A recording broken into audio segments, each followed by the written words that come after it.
Salut à toutes, salut à tous, bienvenue dans Hyperlink, votre cocktail de bulles et de pixels qui décortique l'actualité et l'écosystème de la pop culture. Cette semaine, 82e numéro, grosse programmation, on va aller vite sur les présentations. On a Sébastien Roffa autour du plateau. Bonjour.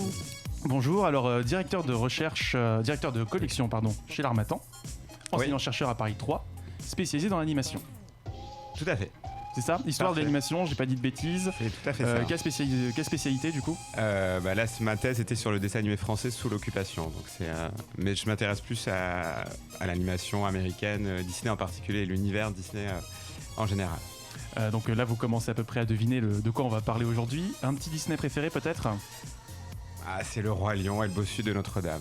Très bien, années 90 en force. Donc de l'autre côté du plateau, nous avons Kevin Sicurel, alias Moguri. C'est ça. Du Cozy Corner. On t'a suivi dans Role Playing Game, on t'a suivi chez Console Plus et chez No Life. C'est ça. Voilà, et donc Absolument. tu co-animes le Cozy Corner avec Médoc. Est-ce que tu peux nous en parler un petit peu? Bien sûr, ouais, c'est un podcast qui parle un peu de tout et de rien, tout ce qui est pop culture. On en parle de manière très aléatoire, mais toujours détendue. Je crois que c'est exactement notre slogan que je viens de reciter là comme ça de tête, c'est pas mal. Et c'est bimensuel et ça s'appelle donc le Cozy Corner avec un S. Avec un sacré dossier sur Kingdom Hearts. Dans le dernier Effectivement. numéro. Et donc on sait encore plus de quoi on va parler aujourd'hui, je Très pense. bien, Ouais. voilà, je pense que là on s'est un petit peu grillé notre couverture car on va parler aujourd'hui de Disney, de l'Empire Disney. Est-ce que le règne s'exerce sans partage? Ça va être un grand débat qu'on va avoir avec autour du plateau Lorraine. Salut. Comment tu vas? Bah ça va plutôt bien. C'est ta première émission de l'année si je dis pas de bêtises. Depuis Noël. Oui, Oui, je bonne crois, année. oui. Bah, bonne année. Ouais. On a également Grégoire. Salut tout le monde, salut Karel. Comment ça va? Ça va Imhotep. Les références sont déjà présentes. On fire depuis ce Il avait matin, envie c'est de pas la faire possible. depuis qu'il est arrivé, je crois. Alors tu vas nous parler de The Hate You Give en critique. Avec un sacré film, mais perso, bon bref, on verra la critique. On en va pas parlera spoiler, tout à mais l'heure, on en parlera plus effectivement. tard, mais il y a 2-3 points. Et on a Jonathan enfin pour compléter Coucou. ce grand tableau avec un sacré jeu en face de toi Ah oui, dont tu vas nous parler enfin. dans les grandes largeurs, hein, mais de manière un peu plus concise s'il te plaît. Tout à l'heure, Kingdom Hearts 3 évidemment. Sinon voilà, vous avez le dossier du Cozy Corner, on l'a dit en annexe Prévoir pour vous 1h20. documenter davantage. 1h20 c'est ça. Ouais. Seulement. Bon, les amis, vous pouvez toujours nous suivre sur les réseaux sociaux. On salue sur le chat, vous êtes très nombreux aujourd'hui. La Débauche, Miups, Skippy, évidemment, Shueisha64 et Pseudoless. N'hésitez pas à partager évidemment vos anecdotes et vos questions. On y répondra tout au long de l'émission. Mais pour l'heure, c'est parti pour les news.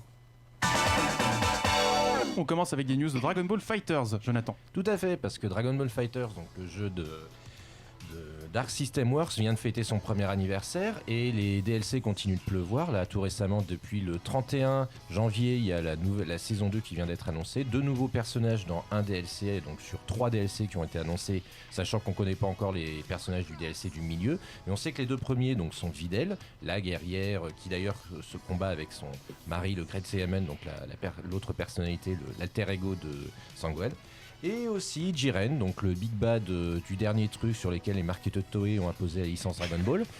Donc 2 personnages en plus et 2 autres qui sont annoncés, donc qui arriveront bientôt, à savoir le Broly du film qui va sortir en mars chez nous, donc le Broly Dragon Ball Super et Gogeta Blue. Donc tous ces personnages-là, alors là donc les derniers sont arrivés le 31 janvier. On ne sait pas encore trop pour les prochains, mais à mon avis ça devra arriver dans les prochains mois. Coming soon, on n'en sait pas plus. Donc voilà, à savoir, parce que là les personnages défilent tellement rapidement que DBS ils en auront bientôt fait le tour et je pense qu'ils vont bientôt aller piquer du côté de GT. C'est un vœu pieux que tu formules. Je ne déteste pas GT. Très bien, bah écoute moi non plus, ça, on est fait pour s'entendre. Les petites attentes autour de Dragon Ball Fighters, autour du plateau, vous y jouez? Kevin, tu y joues? De mon côté, non, pas vraiment. C'est un jeu que... Je dois dire que Dragon Ball Z, en règle générale, je suis devenu assez insensible à ça au fil du temps. Et Dragon Ball Fighters, j'aurais aimé que ce soit quelque chose de très divertissant, parce que ça fait longtemps que la licence attend un jeu vidéo à sa mesure, entre guillemets. Mhm. Et j'ai l'impression que ça m'ennuie un peu à voir, en fait, malheureusement, même si c'est très beau. Peut-être l'action RPG. Peut-être l'action RPG annoncé avec Arc 6 aussi, je crois. dans non, l'histoire. c'était chez CyberConnect 2. Ah non, CyberConnect, ouais, pardon. Effectivement. Voilà, bon, ça on aura davantage d'informations sur ce sujet. Dans l'année, on reste avec toi Jonathan. Mario qui fait une petite doublette cet été. C'est ça, donc pendant ce temps-là, donc à Kyoto, Nintendo communique sur l'apparition de son catalogue Mario sur iOS. Donc là, ils ont repoussé le Mario Kart Tour qui était prévu donc avant la fin de l'année fiscale 2019, donc avant mars 2019. Il est repoussé à l'été en même temps qu'un autre jeu qui a été annoncé, donc Dr Mario World, lui aussi annoncé sur plateforme, donc Android et iOS. Donc là, on ne sait pas vraiment trop ce qui va être, tout ce qui est prévu. On sait que c'est confié au studio coréen NHN Games, voilà, qui semble assez familier des jeux de puzzle. Donc voilà. Après le succès mitigé d'un Super Mario Run qui a été massivement téléchargé, mais qui a donné lieu à peu d'achats concrets, alors qu'un Fire Emblem Heroes, lui, a été beaucoup plus rentable pour Nintendo. C'est encore une occasion pour la marque d'imposer son héros sur portable. Donc à voir ce que ça va donner cet été. Les 2 jeux sont censés arriver milieu ou début de l'été. Et pour Mario Kart Tour, essayer d'être plus peaufiné que s'il était sorti avant mars 2010. Oui, effectivement, c'est vrai qu'il sort un peu en retard. Vous jouez un petit peu à Nintendo, aux jeux Nintendo sur vos appareils mobiles, ou pour vous c'est juste sur la Switch? Non, Grégoire juste la Switch. Juste la Tu Switch. t'es pas laissé tenter du tout par Pokémon Go, par Fire Emblem Heroes? Pokémon Go, quand Pokémon même. Go, tout le monde a des périodes plus ou moins difficiles dans sa vie. Sur ça, je ne suis qu'un homme. Non, à part Pokémon Go, pas L'été trop. 2016 a été difficile pour beaucoup de monde. Hein. Ouais. Je te rassure tout de suite. Bon, Grégoire, tu gardes la parole parce que tu vas nous parler un petit peu de Metro Exodus et du Rififi chez Epic Games. C'est un joli coup réalisé par Tim Sweeney, le PDG d'Epic Games. Un de plus. Un de plus, oui. Arrête de spoiler, Karel, c'est vilain. Donc, puisqu'on a appris cette semaine que Metro Exodus, l'un des jeux les plus attendus de ce début d'année 2019, sera en exclusivité sur Epic Games Store. Rappel, c'est un FPS qui est développé par les studios 4A Games et donc édité par Deep Silver. Les 2 entités sont très contentes de cette nouvelle. Alors, ça a créé la surprise générale puisque le jeu était disponible en pré-vente depuis plusieurs semaines sur l'autre plateforme concurrente très connue Steam, la plateforme de Valve, qui décidément enchaîne les déroutes, Karel, puisque c'est dans la lignée de The Division 2 qui avait annoncé récemment également sortir en exclusivité sur l'Epic Game Store, qui se révèle, je pense, beaucoup trop attractif lorsqu'on regarde la part des revenus qui sont redistribués aux créateurs. Tous les studios qui font ce choix évoquent les 88% de revenus redistribués aux créateurs, et c'est la raison principale qui anime généralement ces décisions de la part de des équipes de Metro Exodus. Alors effectivement, c'est un peu la guerre des stores qui s'annonce pour 2019 avec pas mal d'acquisitions de la part d'Epic. Est-ce que pour vous, à quel moment est-ce que Steam va répliquer? Est-ce que Steam est capable de répliquer sur ce terrain? Est-ce qu'ils peuvent ajuster leur marge, Jonathan, vu que tu joues pas mal à des RPG PC? Ils vont peut-être pas avoir le choix parce que je pense qu'ils auront toujours un certain monopole, notamment sur une certaine niche de RPG ou peut-être une certaine niche de jeux japonais ou d'autres sur lesquels les gens ont leurs habitudes. Mais effectivement, sur les gros jeux, ceux qui sont quand même très vendus, il va peut-être falloir, au moins sur ceux-là, qu'ils revoient un petit peu leur politique. Kevin? Je pense que c'est marrant parce que j'en parlais récemment de ce sujet-là avec d'autres personnes. Je pense que c'est très impressionnant ce que fait Epic. On voit qu'ils sont très motivés. Ils viennent toutes armes dehors pour attaquer Steam. Mais je pense que on n'attaque pas Steam comme ça. Steam, c'est un back catalogue de 15 ans. 15 ans, qui fait que pour l'enjeu à terme pour Epic, c'est clairement d'aller installer des gens vraiment sur sa plateforme et pas sur Steam. Donc ça implique de faire migrer des gens. Ça a beau être très impressionnant ce qu'ils font, je pense que pour l'instant on n'y est pas du tout encore. Il faut vraiment proposer des choses beaucoup plus impressionnantes que ça pour motiver des gens à bouger de plateforme. Peut-être qu'il y aura un gap générationnel aussi, c'est-à-dire avec des nouveaux clients qui découvrent le jeu vidéo via Fortnite et tout. Pareil, ça pour moi c'est un petit peu bizarre enfin, ça tient pas forcément complètement debout. C'est tout à fait attendu que Epic tente ça. Mais pour l'instant je suis pas ultra confiant. Ok, voilà. On approfondira peut-être à l'occasion d'un débat qui s'annonce sur le sujet. À mon avis, il y aura pas mal de rebondissements là-dessus dans les semaines qui viennent. Un autre petit deal, je crois, qui s'est fait sous le manteau. Grégoire, encore un géant qui prend du plomb dans l'aile, puisque ça va faire criser du côté de Sony ici. Effectivement, on a donc le géant chinois du web NetEase qui est rentré au capital du studio Quantic Dream, à qui on doit la pépite Heavy Rain. Et Detroit, s'il te plaît. Et Detroit, bien sûr, et Detroit. Pour rappel, donc c'est un studio qui depuis une décennie était sous l'égide du géant nippon Sony, et dont les jeux seront donc à nouveau multiplateformes. NetEase ici reprend la même démarche qu'ils avaient entreprise lorsqu'ils avaient investi $100 millions à Bungie, donc le studio de Destiny et Halo. À l'époque, le mot d'ordre était de permettre à Bungie de passer à la vitesse supérieure en termes de développement. C'est la raison principale qui est à nouveau évoquée ici, et donc ça s'inscrit dans une lignée, on va dire dans une politique de développement de WebEase plus globale. En revanche, la nature même des jeux de Quantic Dream ne devrait pas changer, on devrait rester sur des jeux avec un caractère narratif très important. Très artsy effectivement, donc pas d'exclus Quantic Dream pour la PS5. Voilà, est-ce que ça vous fait réagir autour du plateau Non, je vous ai pas des fans de Quantic Dream autour du plateau. Bon, écoutez, on enchaîne avec toi, Lorraine. Du coup, tu vas nous parler peut-être d'un projet autrement plus enthousiasmant. Tu vas nous parler de Dune. Oui, de Dune.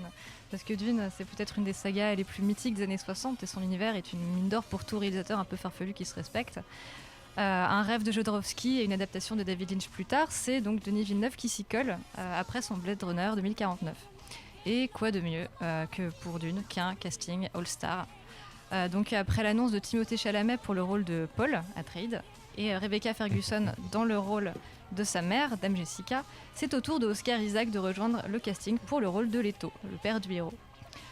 Donc se joint également à eux Javier Bardem, qui est habituellement cantonné à des rôles de méchants ultra charismatiques, jouera un gentil allié.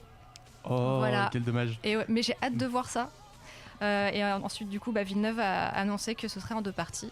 Donc 2 fois plus de bonheur, j'ai envie de dire. Et la première moitié attendue pour 2020 2020, c'est ça, ouais. Été 2020 a priori, donc un petit projet sympathique. Beaucoup de gens se sont cassés les dents un petit peu à vouloir l'adapter un peu à leur sauce en série télé ou en jeu vidéo, ou etc. Est-ce que cette fois c'est la bonne? Moi je suis assez d'accord avec le casting, très honnêtement, et pourtant je suis vraiment pas une fan de Timothée Chalamet. Et je pense que c'est un excellent choix, malgré tout. Idem autour du plateau, Denis Villeneuve, bon choix. Oui, mais il faudra voir qui y aura du côté des Harkonnen, quoi. Ouais. C'est ça que j'attends aussi niveau casting. Ouais. Très bien. Kevin, Grégoire. Non, je suis C'est très moi, mauvais client, désolé. Très mauvais client. Pour l'instant, je connais pas assez. Moi Dune. très content parce que si ça marche, c'est la porte ouverte pour adapter Asimov en film. Oui. Et là, Oui. c'est ce que Il y a j'attends une depuis série de longtemps. prévues Sauf déjà. que Fondation est déjà prévu par Apple. Là, je trouve ça toujours très, très ironique de voir Apple adapter Asimov, mais bon. On reste avec toi, Lorraine, on va parler de Batman. Oui, parce que l'été 2021 sera dark et triste. Et oui. L'été 2021 sera DC Universe. En effet, on attend donc quelques films d'ici, dont The Batman, réalisé par Matt Reeves, déjà connu pour ses remakes de La Planète des Singes. Et par contre, Ben Affleck l'a confirmé dans un tweet, ça sera sans lui. Et pour cause, l'intrigue se déroulerait dans la jeunesse de Bruce Wayne et serait une espèce de conte noir un peu plus axé sur le côté détective. L'acteur, pour le moment, n'a pas été annoncé. Pas encore un petit pronostic autour du plateau? Non. Voilà, on va pas se... Mais ça, si ça se concentre sur le côté détective, vu qu'au cinéma c'est encore assez inexploré, ça c'est une bonne idée quand même. C'est vrai qu'on n'a jamais vraiment eu des films de détective, d'enquête, de track avec de Batman. Et Matt Reeves, vu le rendu de la trilogie de la Planète des Singes, peut-être que c'est le bon candidat pour s'en occuper. Bon, il n'y a pas de pronostic autour du plateau, j'en ai un. Je mets mes billes sur Robert Pattinson. Voilà. Avec ça, tu fais exploser un Comic-Con. Et non, voilà, il a 32 ans, il est prêt. Voilà. Non mais je dis pas, hein, moi Voilà. il peut le faire. Donc rendez-vous dans quelques mois, on verra ça. Moi du coup je finis ce point news avec deux news et demi. Je vais aller vite. La première c'est Monogatari qui arrive en intégrale chez Pika Édition, en light novel et en manga. Donc pour rappel, ça raconte l'histoire de Koyomi qui est mi-humain, mi-vampire, qui aide des jeunes demoiselles à exorciser les démons qui les possèdent, avec tout un délire autour du bestiaire du folklore japonais et une mise en abîme évidemment, en parallèle, avec la transformation du corps à l'adolescence. Manga qui sera dessiné par O'Great, à qui on doit déjà Enfer et Paradis et Ergir, d'après le roman de Nishio Isin, réputé inadaptable, mais qui a quand même eu une adaptation animée assez incroyable par le studio Shaft. Ça sortira le 9 mai 2019 chez nous. Voilà, Monogatari qui touche terre en France. Sébastien, ça t'inspire? Ou tu connais pas du tout Monogatari, malheureusement? Grosse reco, hein, si je puis me permettre. Je rebondis assez rapidement sur une autre arrivée en France au mois d'avril cette fois. C'est Shuzo Shimi qui rempile chez Kiyun avec Les Liens du Sang. Seinen d'horreur psychologique sur une relation toxique mère-fils. Voilà, donc que des beaux bails. Si vous avez déjà lu Shuzo Shimi, c'est donc Les Fleurs du Mal et Happiness. Ne lisez pas ça si vous voulez aller bien. Voilà, vous finirez en boule dans un coin en vous tenant la tête. Voilà, donc je sais pas si vous avez envie de lire Les Liens du Sang. Je vois qu'il y en a sur le chat qui ont déjà lu un petit peu tout ça, notamment Phenom qui avait beaucoup apprécié, si je dis pas de bêtises. Donc voilà, peut-être un bon plan à suivre pour Japan Expo. Oui, non, c'est tout. Ok, très bien. Vous lisez pas de manga autour du plateau. Voilà, je suis bougon, je suis tout seul. Et peut-être un truc qui vous fera davantage réagir, c'est chez Black Box. On va parler de Détective Conan. C'est peut-être un petit peu le feuilleton de cette semaine. Un coffret 24 films VOSTFR à 70€ qui avait été initialement annoncé par Alexandre Regreni, le patron de l'éditeur. À la demande des fans, il aurait intégré une VF qui aurait coûté 5000€, ce qui aurait fait passer l'édition à des coffrets unitaires à 15€ chacun, ce qui fait 360€ au lieu de 70. Voilà, donc pas de lettre d'excuses. Tous les posts sur les pages Facebook ont été édités par Black Box, donc très classe. Mais les screens à l'appui, très rapidement, des enquêtes, des lettres ouvertes se sont enchaînées sur Twitter. Et même IDP et Anime Store, qui sont en charge des coffrets, n'indiquent pas de VF sur leur site, alors que c'est eux qui s'occupent de la production des Blu-ray. Donc que se passe-t-il ? Est-ce qu'on serait au début d'un nouveau rififi comme ce qu'on a vu avec le coffret Full Metal Alchemist chez Dybex, un coffret annoncé en 2015 et qui n'est pas arrivé avant 2018, avec des goodies qui manquaient, etc. Voilà. Est-ce que ça se... Bon, je suis désolé, cette news me paraît trop hallucinante. Voilà, est-ce que Ils nous ont cassé Karel. Ouais, non, cette news m'a cassé en fait. J'ai lu ça, je suis fan de Détective Conan et ça m'a cassé mon cœur, ma tête, tout. Donc voilà, dommage pour Détective Conan. Ça vous empêchera de regarder les films ou pas ? Bah, s'il y avait quand même la VOSTFR, on peut quand même la regarder. Maintenant, il faut voir à quel prix ça sera accessible, quoi. Je l'ai dit, 360€. Voilà. Mais après, tu peux choisir tes films. C'est la bonne nouvelle. T'es pas obligé de payer pour tous les films. Du coup, voilà. Donc, on verra ça la suite la semaine prochaine. Peut-être qu'on aura des précisions de la part de l'éditeur. On contactera. On s'écoute tout de suite Momoko Kikuchi, Oceanside, remixé par Night Tempo. On se retrouve juste après pour les deux critiques. Remis de nos émotions et de nos pets cerveaux respectifs pendant cette pause musicale qui fut assez mouvementée en plateau, nous avons donc toujours Grégoire et Jonathan, toujours en forme. Toujours en forme. Sébastien, Kevin, toujours en forme. Ça va. Toujours. Lorraine, je te pose pas la question, t'es toujours en forme. Ah, toujours. Parfait, parce que vous avez intérêt à l'être parce que c'est parti pour les critiques cette semaine. The Hate You Give et Kingdom Hearts 3. Très bien. Mais c'est de la merde! Alors, The Hate You Give, Grégoire, qu'est-ce que ça vaut ? Alors, d'abord, il faut préciser que ça a été unanimement encensé par les critiques et c'est assez rare dans les films que j'ai pu étudier. Gros phénomène, ouais. Gros phénomène. Et c'est présenté comme une pépite, donc nouvelle pépite de George Tillman Jr., qui s'appelle The Hate You Give, qui est en français Donne la haine qu'on donne, et qui s'attaque à un mastodonte social, les violences policières contre la minorité afro-américaine aux États-Unis. Donc c'est ancré avec une toile de fond bien particulière qui a été très médiatisée sur les dernières années, Ferguson, Black Lives Matter et bien d'autres. Et c'est une adaptation du best-seller d'Angie Thomas qui a été scénarisé par Audrey Wells. On a ici un témoignage édifiant qui ne parvient en revanche à l'aider la lourdeur en fait, de sa portée didactique, parce que c'est bien là le but du film, il a une visée didactique. Cette lourdeur se fait au prix d'une infantilisation en fait, des codes cinématographiques qu'il a choisi d'emprunter au teen drama. Effectivement, il faut dire que c'est un drame adolescent où on suit une lycéenne en fait. C'est exactement ça, donc on suit les pas de Star Carter qui est une jeune afro-américaine de 16 ans dont l'ami et ex-amour d'enfance, en fait son premier amour, lui aussi afro-américain, est abattu un soir par un policier blanc lors d'un contrôle. C'est un drame dont Star en fait, se révèle l'unique témoin oculaire. Et ce choix de narration est très ingénieux de la part du réalisateur puisqu'il nous propulse en fait nous-mêmes dans la peau de cette adolescente issue d'un ghetto fictif nommé Garden Heights. C'est une oasis locale de la drogue et de la délinquance. Et donc ce choix de narration en fait est sublimé par le tempo de réalisation tout simplement, qui facilite grandement l'identification du spectateur auprès de Star. Par exemple, lors du drame, la caméra est placée de manière à ce que nous vivions la mort de Khalil, c'est le prénom de son ami, comme si nous étions dans la peau de cette lycéenne, et on s'y attend pas, même si la tension est omniprésente, on s'attend vraiment pas au moment où ça pète, quoi. Et c'est ça qui saisit en fait le spectateur. Et la portée de la narratologie choisie par le cinéaste pour mener ce film va même plus loin, puisque c'est via notre héroïne que nous expérimentons en permanence la fracture qui sépare les deux mondes qu'on nous propose. D'une part, le ghetto modeste dont elle est issue, et d'autre part, le lycée UP où sa mère la pousse à étudier en espérant que ses enfants justement aient un avenir meilleur.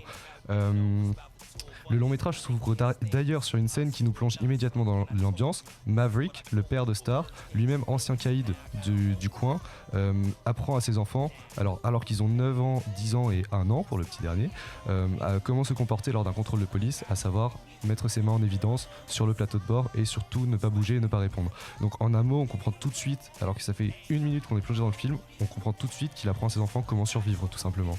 Et c'est justement ce qui permet de plonger avec une facilité déconcertante dans l'univers sombre en fait de la jeune fille. L'adaptation cinématographique rend compte avec beaucoup de justesse, de sincérité et sans a priori des contraintes et des difficultés que peuvent rencontrer les jeunes Afro-Américains aujourd'hui aux États-Unis. Et on sent que George Tillman Jr. a tout fait pour livrer un récit au plus près du roman dont il a adapté ce film. Donc tu veux dire quand même, tu mentionnais en antenne que le film touchait quand même s'orienter davantage vers une cible adolescente. Est-ce qu'il risque pas, au vu de la gravité du sujet, de s'enfermer dans ce public-là? Alors, il s'en est pas enfermé, mais on sent quand même qu'il est tributaire de cette cible, de cette audience. Il faut se rappeler que le best-seller d'Angie Thomas a séduit un public adolescent et que ce film, pour ne pas prendre de risques, a absolument voulu séduire cette même cible adolescente. Et c'est quelque chose qu'on ressent en filigrane tout au long du film. Même si la performance est belle et sonne juste, le réalisateur s'empare quand même de sujets ultra sensibles, violence policière, racisme, ghettoisation, entre autres, et sur lequel il lève le voile avec une finesse admirable. Mais en fait, comme je l'ai évoqué au début, cette prestation s'effectue au prix de certains sacrifices qui vont passer pour des maladresses. Par exemple, aucun juron dans un ghetto, PG-13, PG-13 oblige. c'est pas le même. C'est pas le même. Non, pardon. Donc je veux dire, ça se fait au détriment d'une vraie semblance absolue, tout ça pour séduire ce public adolescent et pour être associé à un contenu que l'on peut présenter à un public adolescent. La mise en scène du réalisateur, bien qu'ingénieuse, sert implacablement la visée didactique du film, que l'humour distillé avec brio par-ci par-là tout au long du film ne parvient à alléger qu'en partie. Ultime maladresse, on sent également que ce film cristallise quand même, prend le parti de cristalliser la fracture et les tensions sociales qui sont apparues avec les dernières les manifestations et les violences policières au cours des dernières années. C'est-à-dire que c'est comme s'il avait porté à son paroxysme une plainte victimaire qui veut que tout ce qui ne partage pas la même couleur de peau soit traité de racisme immédiatement. C'est le cas dans le film, en fait, c'est le parti pris dans le film, dans le sens où aussi c'est une confrontation permanente entre policiers et locaux de Garden Heights. Toutes les confrontations sont violentes, immédiatement très très tendues, où on sent beaucoup de haine entre les deux parties, alors même que ce film aurait pu jouer la carte de l'apaisement au moins à un moment, histoire d'alléger en fait finalement tout ce qu'on nous présente. Et le seul moment où c'est allégé, où on prend conscience de l'ampleur du phénomène, c'est une scène qui se déroule à la fin du film, que je ne vais pas spoiler, mais qui est saisissante parce qu'inattendue. Vraiment, c'est le point culminant du film. Et ça, c'est très très beau parce qu'on se rend compte que tout le film a été construit avec cette visée et ce moment en fait. Et c'est honnêtement la plus grande force du film. Et c'est ce qui fait qu'en sortant, on se dit waouh, j'ai pris une claque. Même si d'un autre côté, c'est un truc, un petit drama un peu cucu sur les bords. Donc il y a un risque effectivement peut-être de déconnexion entre le public visé et le sujet. Et du coup un manque de recul sur certains aspects de ce que le film veut traiter, quoi. Bah, à mon avis, c'est ce qui fait que ce film, on le mettra pas c'est absolument pas classé comme un manifeste d'un Black Lives Matter 2.0. C'est plus un appel au dialogue et à la prise de conscience, et il le fait très bien. Ok.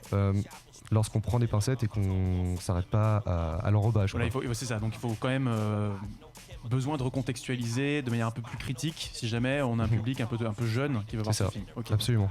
Très bien. Ça vous fait envie autour du plateau, Kevin, Sébastien? J'ai peur que ce soit, je l'ai pas vu, que ce soit très cliché, les méchants blancs et les gentils noirs. Enfin, j'ai pas vu.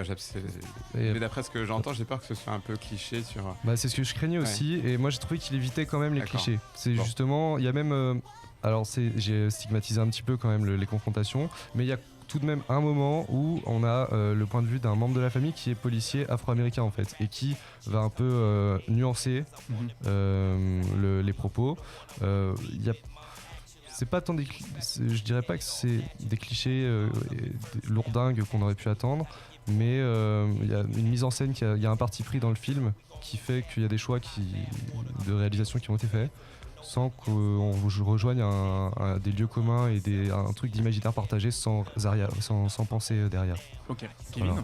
Voilà. De mon côté, j'avais juste vu la bande-annonce, je sais plus trop où, et je l'avais vu en VF, et j'avoue que j'avais été étonné, j'avais trouvé que ça avait l'air un peu cheap, ou enfin je sais pas, ça m'avait laissé une impression bizarre. Et là, le fait d'apprendre que c'est quelque chose qui est avant tout adressé à des adolescents, ça me fait peut-être comprendre le malaise que j'ai ressenti, parce que je voyais ça comme un sujet très grave, traité de manière un peu étonnante. Mais je trouve ça plutôt intéressant en fait. C'est peut-être justement à des cibles adolescentes qu'il faut parler en priorité de ces sujets un peu graves. Ça a l'air d'être plutôt bien fait, à quelques concessions près j'ai l'impression. Pourquoi pas, ça m'intéresse plus que c'était le cas avant. Bon bah moi, ne serait-ce que pour en visée didactique, même pédagogique, pour moi c'est vrai que ça peut être intéressant. Et puis si tu dis que le film lui-même est bon et bien construit jusqu'à son climax, moi il n'y a pas de problème. Honnêtement, je pense qu'il vaut le coup qu'on s'y intéresse un petit peu. Comme complément, il y a The Green Book aussi qui est sorti la semaine dernière, je crois, et qui est très très bon. Et sur le chat, on nous recommande également Sorry to Bother You, donc il y a un vrai mouvement autour de effectivement de toute la question noire et afro-américaine au cinéma américain. Peut-être une émission, je ne sais pas. Ça pourrait en faire une. Et tout ça vient de sortir. Tout ça vient de sortir. Non, mais on voit bien qu'il y a un vrai sillon après Get Out, que ça a créé une école là-dessus. Get Out, Black Panther, maintenant beaucoup de films qui se multiplient à différentes échelles. Ça peut être très intéressant à suivre.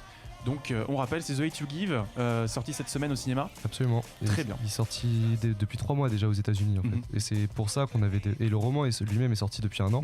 Et c'est pour ça qu'on a autant de critiques, autant d'informations autour de ce film aussi. Très bien. Ok, c'est dans toutes les salles de cinéma. Et maintenant, si on n'a pas envie d'aller au cinéma, je l'attends et qu'on a envie plutôt de rester devant sa PS4 ou sa Xbox One, il y a Kingdom Hearts 3, dont tu nous parles tout de suite. C'est ça. Alors, il faut savoir sur ce Kingdom Hearts 3, donc, qui est sorti chez nous le 29 janvier sur PS4 et Xbox One, le nouvel épisode de la saga crossover Square Enix Disney.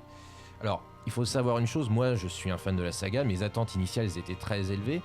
On a attendu Kingdom Hearts 3 depuis très longtemps, le 2 c'était 2006, donc près de 13 ans, avec de nombreux jeux depuis lors qui ont un petit peu étendu l'univers, et à chaque fois les fans se hype de plus en plus sur le build-up de ce 3e épisode, tel point que un petit cœur espérait le meilleur jeu au monde, un peu innocemment, mais bon, voilà. Et je suis personnellement très satisfait, et on va peut-être un peu rappeler d'abord le pitch initial. Le héros, donc 1h30 plus tard, très rapidement, Sora, le protagoniste principal, a retrouvé ses amis Rico et Kairi, mais il reste encore beaucoup de personnes à sauver, notamment les fameux porteurs de la Keyblade, cette arme mythique si emblématique de la mythologie Kingdom Hearts, et un méchant à battre qu'on connaît maintenant, à savoir le fameux Xehanort, le grand Big Bad de cette histoire.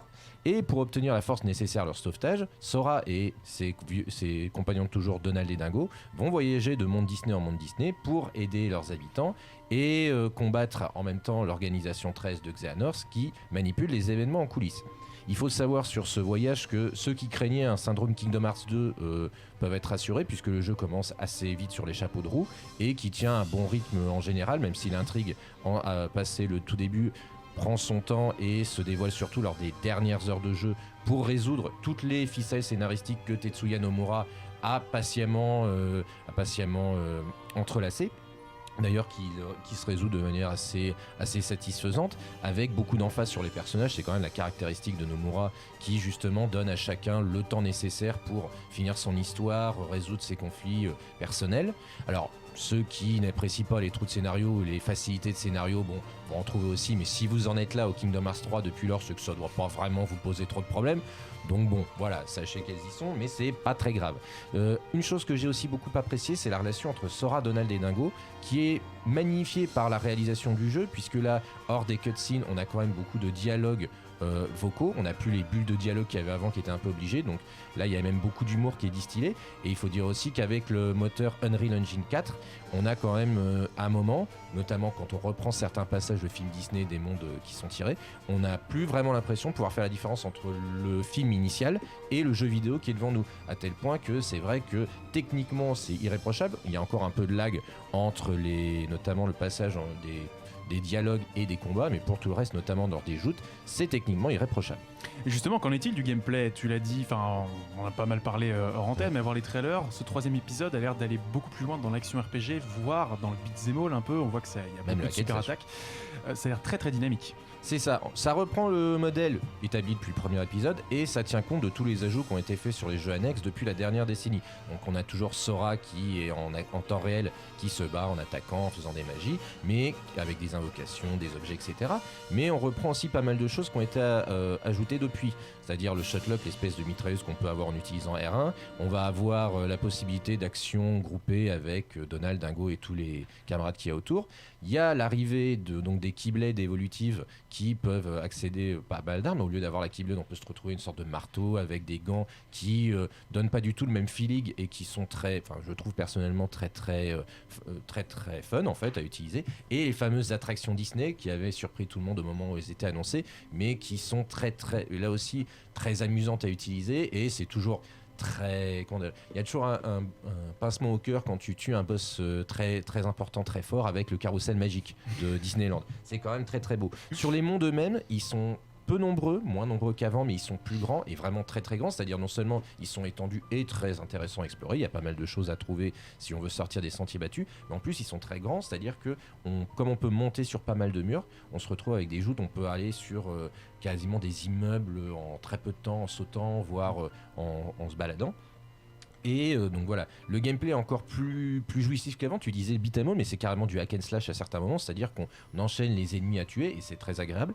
Le seul souci, et je suis pas le seul à avoir pointé, mais là pour avoir fait le jeu en mode difficile, c'était vraiment flagrant, c'est que c'est quand même un peu trop facile. Ça veut dire que là, on a beaucoup d'options offensives que j'ajoutais en plus, que j'évoquais en plus, mais il y a aussi des options défensives, le fait qu'on puisse passer en forme de rage pour pouvoir se soigner, qui est une sorte de continu avec la pièce coupeau. Sans rentrer dans les détails, c'est très difficile de mourir même si on bourrine en fait.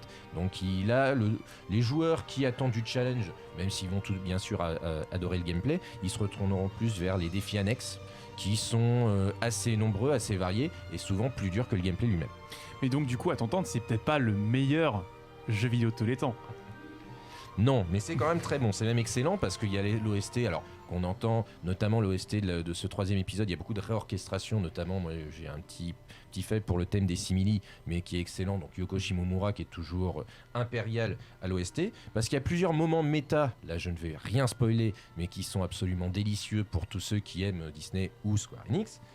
Parce que les phases en vaisseau Gomi sont beaucoup moins prises de tête qu'avant, elles sont même limite anecdotiques, mais si jamais quelqu'un veut continuer, veut essayer de s'impliquer dedans, ça apporte quand même pas mal de bonus.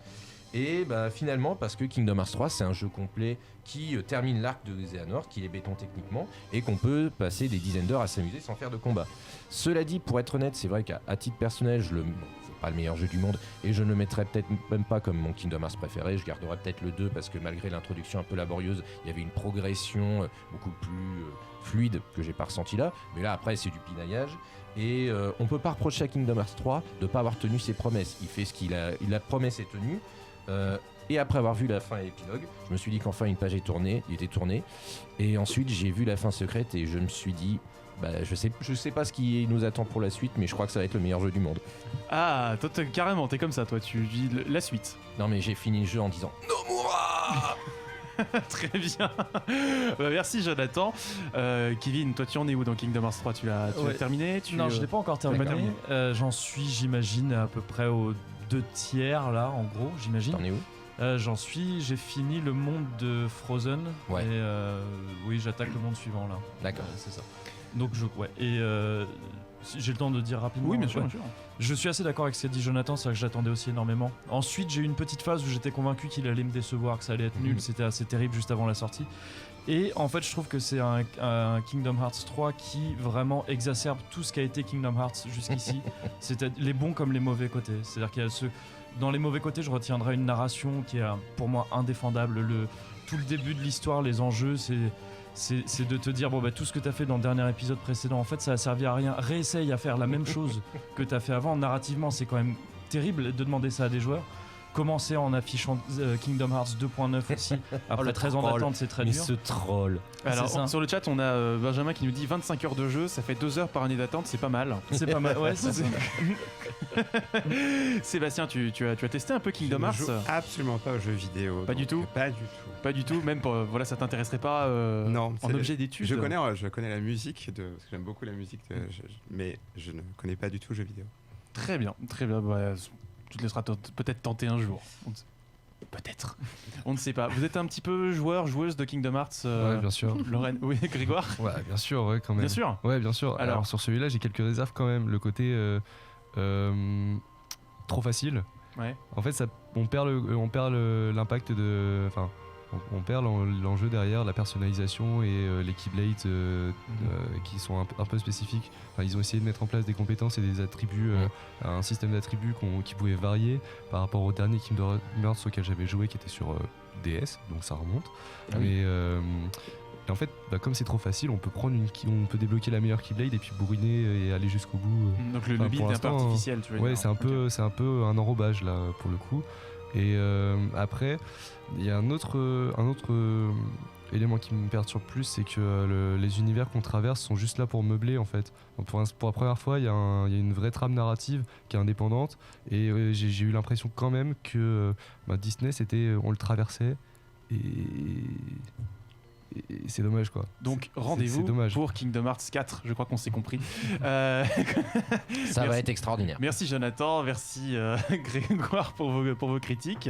On se retrouve tout de suite après la pause. On va s'écouter, je crois, Kevin, le thème principal de Kingdom Hearts 1. Oui, que si des personnes ont écouté le fameux Cozy Corner dont tu parles, ils l'ont déjà entendu plein de fois. Voilà, C'est top. cette fois en version japonaise et remixée par Planet B. A tout de suite.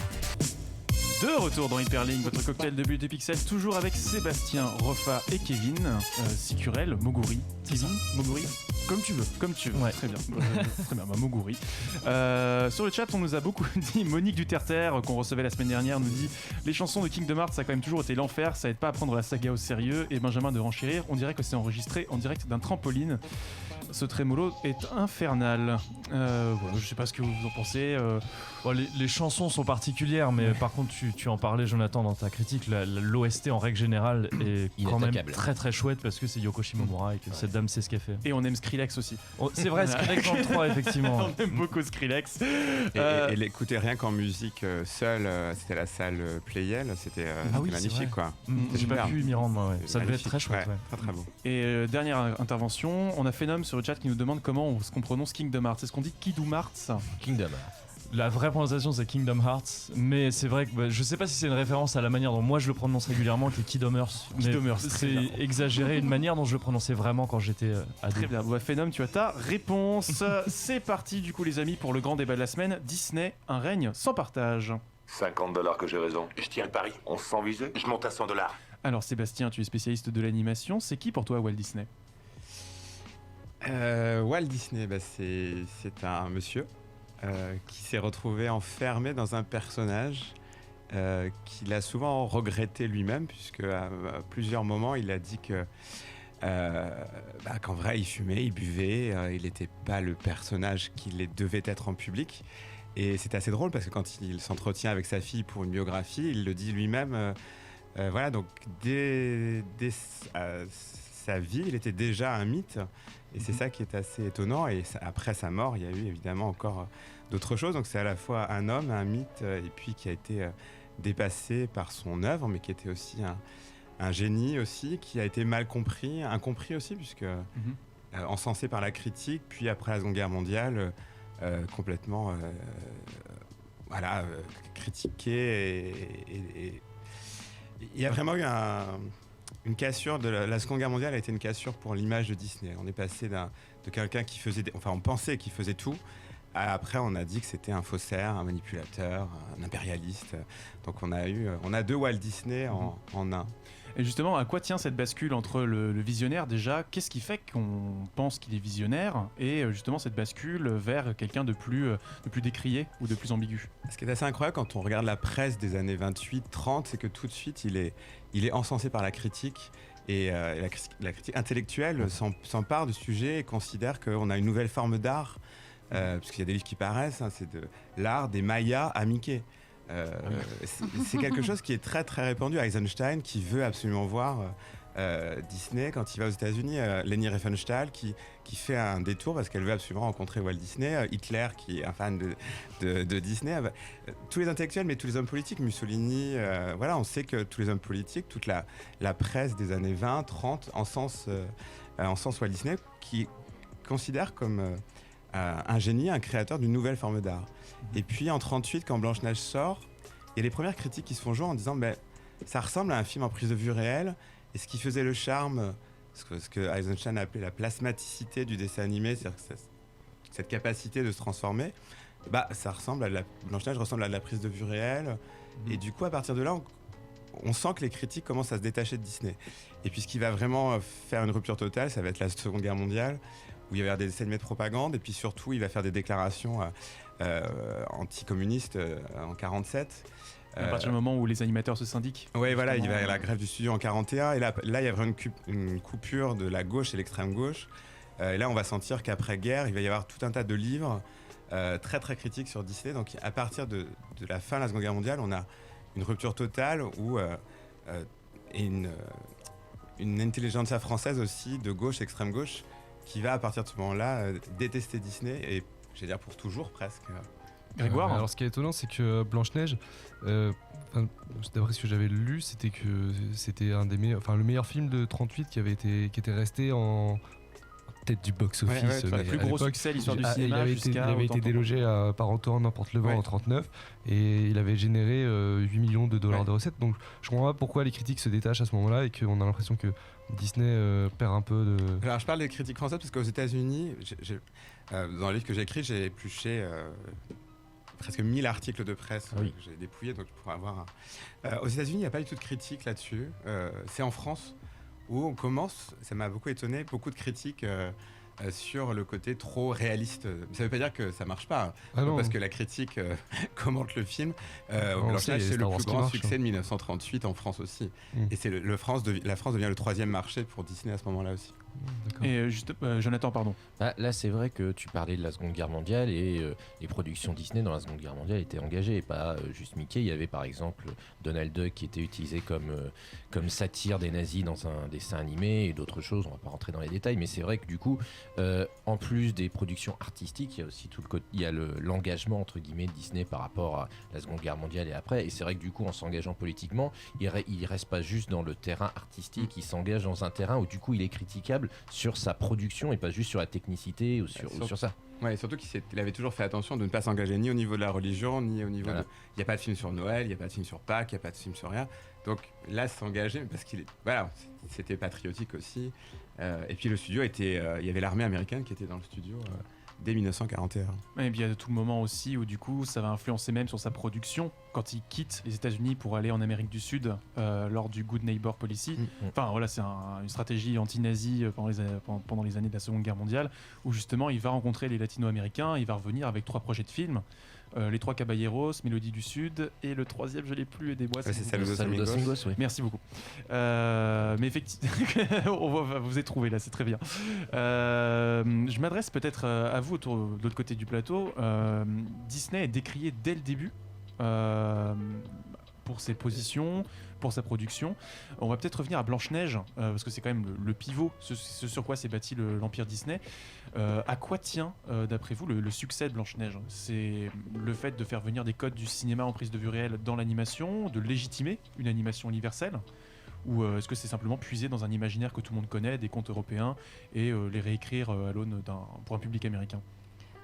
Moi je pense que c'est le challenge en fait que c'était de faire un long métrage entier en animation.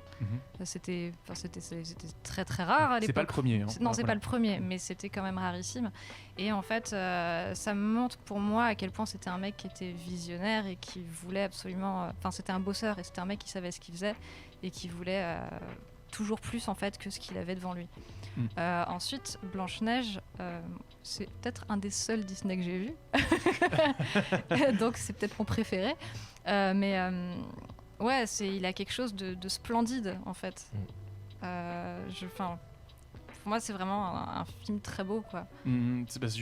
Justement, est-ce que c'est aussi parce qu'il pioche dans des codes qu'on Et connaît déjà et qu'il les sublime par une technique? C'est ça, je pense qu'il voulait aussi faire parler à tout le monde, en fait, en utilisant des contes connus par vraiment toute l'Europe et vraiment pour s'étaler un peu dans tous les pays. Alors justement, je connais ta position un peu là-dessus. Est-ce que c'est une intelligence économique ou est-ce que c'est juste du pillage ou... Non, moi je pense que c'était une technique pour lui de progresser, en fait, tout simplement. Il s'est dit, qu'est-ce qui est le plus simple à faire? Je vais prendre des trucs qui existent, je vais les refaire à ma sauce. Et puis voilà, comme DreamWorks, leur premier film, c'était sur Moïse. Lui, il va prendre des contes célèbres et il va les refaire. Ouais, et même Shrek, c'est un conte nordique à la base. Oui, même Shrek. Grégoire? Je pense qu'il joue aussi au moment où Blanche-Neige sort, c'est que on a basculé. Il y a une première décennie où Disney en fait n'est pas connu. Walter Disney, il avait créé Oswald le Lapin, il se l'est fait piquer. Et il est parti pour créer Mortimer House, qu'il a changé. La légende raconte que c'est sa femme qui a dit non, ça s'appellera Mickey. Mais ça, c'est les belles histoires. C'est comme sur TF1, on la connaît quoi l'histoire. Et donc, en 37. 37-38 parce que le tournage de Blanche-Neige dure 2 ans. En fait, il est déjà connu pour avoir lancé un truc. Il s'est tout de suite saisi de la vague du cinéma qui est plus muet. Je veux dire, du cinéma parlant avec le son synchronisé pour...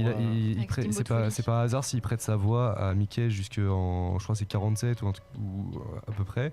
Et donc... je veux dire, il est déjà associé à quelque chose de nouveau, je pense, c'est ce qu'il joue aussi. Et donc ensuite, il présente Blanche-Neige, qui c'est quand même film fondateur en termes par exemple, de princesse. Je veux dire, c'est vrai que c'est une matrice pour tout le reste. Voilà, en cinéma d'animation, je sais pas, mais en termes d'esprit, on a une princesse qui a sa robe, qui a ses arguments et puis qui chante. Et qui chante, et puis, enfin voilà, c'est ça annonce clairement en fait la suite de la carrière de Disney et tous les trucs qui vont venir juste après, quoi. Et c'est aussi pour ça que ça a attiré l'attention, à mon avis.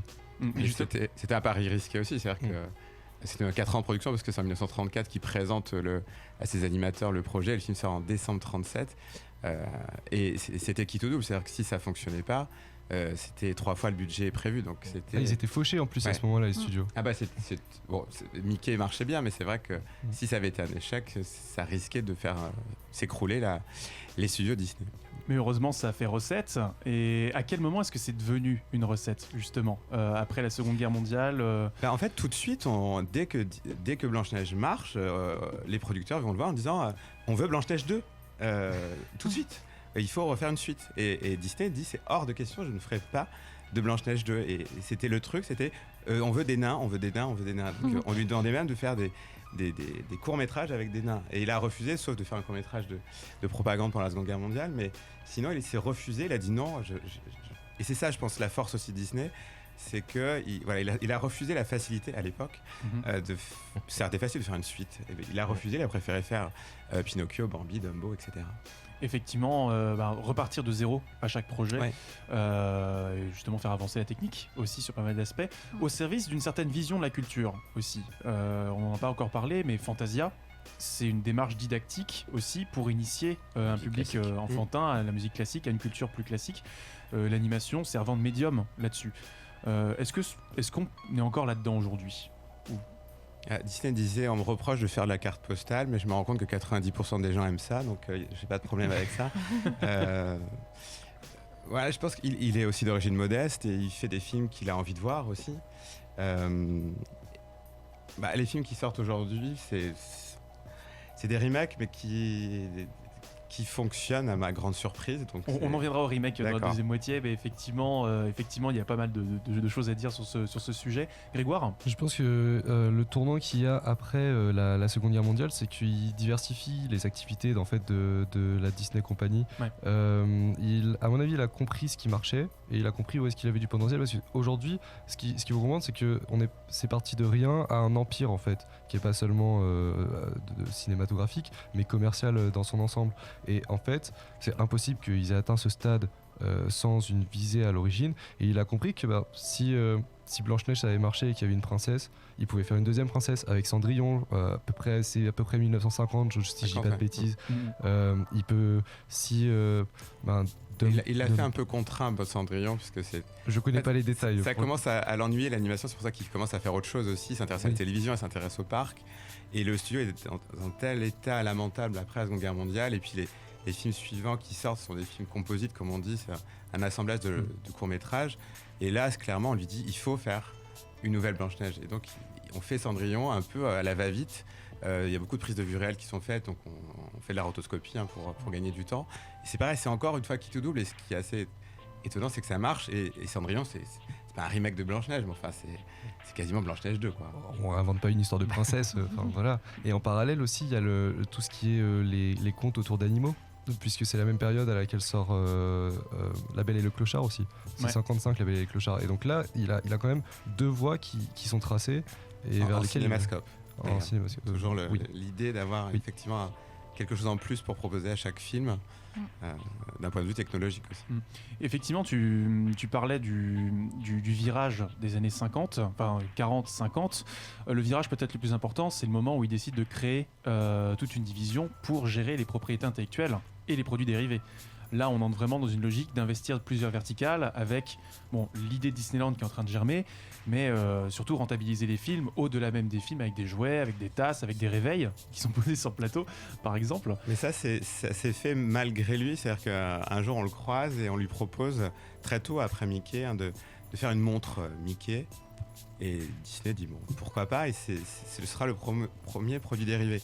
Et on va se rendre compte très vite que ça fonctionne au-delà de toutes les espérances.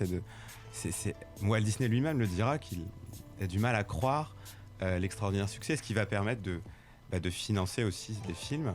Et avant même la sortie il y a Mickey, mais avant même la sortie de Blanche-Neige, on va avoir des centaines de produits dérivés qui sont disponibles, y compris en Allemagne, alors que le film va être interdit. Il y a déjà les produits dérivés qui sont dans les magasins, alors que le film ne sortira pas avant les années 50, puisque, pour l'histoire politique, Blanche-Neige n'est pas sortie en Allemagne nazie. Mais il y a la force des produits dérivés qui dépasse même Disney, qui est le premier surpris de ce succès. Kevin, je te voyais opiner du chef sur la question des produits dérivés. C'est quelque chose que j'ignorais, le fait que ça s'est fait quasiment malgré Disney. Ah oui, c'est quelque chose qui est... Ouais, et je me demandais du coup si c'est quelque chose qu'il avait quand même relativement vite embrassé. Est-ce qu'on sait Non, en fait, c'est là où on se rend compte que c'est souvent des choses... par exemple, pour la division Europe, ils ont laissé quelqu'un s'en charger parce qu'ils pensaient que ça ne marcherait pas. Et ils ont laissé la personne prendre 20% des recettes. Wow. Ils se sont tellement rendus compte que c'était incroyable le succès que Roy Disney, le frère de Disney, dit non, attends, on va renégocier le contrat en fait. Mais on pensait pas vraiment que les produits dérivés auraient un tel impact. Et parce que c'était quelque chose qui se faisait. J'ai du mal à remettre ça bien. Ça se faisait pas à l'époque. Le seul tout simplement, vraiment, c'est un peu Félix le Chat où il y a eu quelques produits dérivés, mais c'est rien par rapport à Disney. Alors, on va peut-être pas parler de la télévision, sinon on y est encore à 19h. Mais là aussi, c'est un pari. C'était un pari, c'est le moment où justement ils arrêtent les courts-métrages et ils décident de faire plutôt des séries télévisées ou des choses comme ça. Et Le Monde Merveilleux de Disney, qui est toujours diffusé aujourd'hui sur ABC, enfin voilà, multiplié.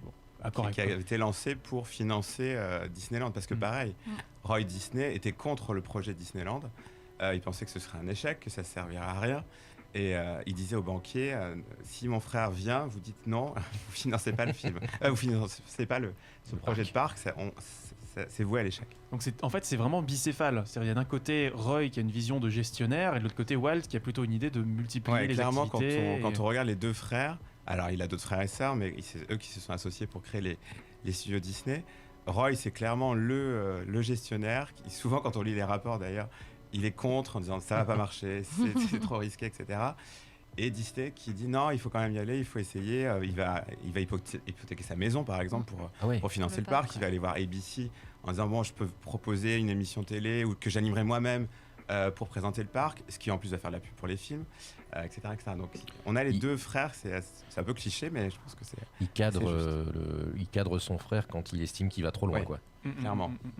Je vais poser une question un peu à tout le monde autour de la table pour clore cette première moitié de débat, parce qu'on a posé pas mal d'ingrédients sur ce qui définit l'ADN de Disney, ce qui définit le public aussi, parce que les parcs à thème restent quand même dirigés vers une famille avec des enfants qui n'ont pas une barbe au papa et puis qui restent très longtemps. Et voilà, c'est tout un modèle. Est-ce que pour vous, Disney de pionnier, finalement, est devenu un peu un carcan pour le regard qu'on porte sur l'animation au fil du temps. Parce qu'on part avec une envie d'une animation universelle pour tout le monde qui peut faire pleurer un public, là où avant elle était davantage un divertissement un peu gratuit. Est-ce qu'aujourd'hui on est dans une définition plus fermée du public chez Disney ? Est-ce que ça pèse sur le cinéma ? Alors je sais pas, mais dire que c'est passé de pionnier à carcan, je pense que c'est le destin de tous les pionniers pertinents en fait. C'est si le pionnier a défriché un terrain qui valait le coup d'être conquis, ça va devenir de toute façon le moule. C'est peut-être un peu triste, hein, mais dans la culture populaire, ça devient un moule qui va former un peu tous les autres qui arrivent derrière, y compris lui-même en fait, peut-être par la même occasion.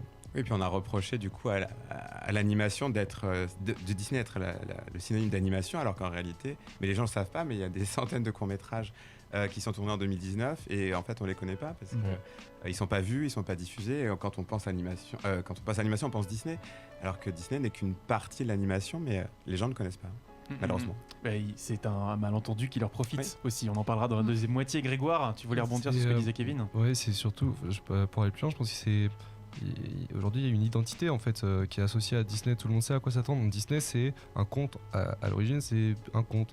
On va mêler tout ce qui peut être associé à du merveilleux et en même temps à tout ce qui pourrait être, je dirais, d'une sorte de douceur diffusée à l'écran.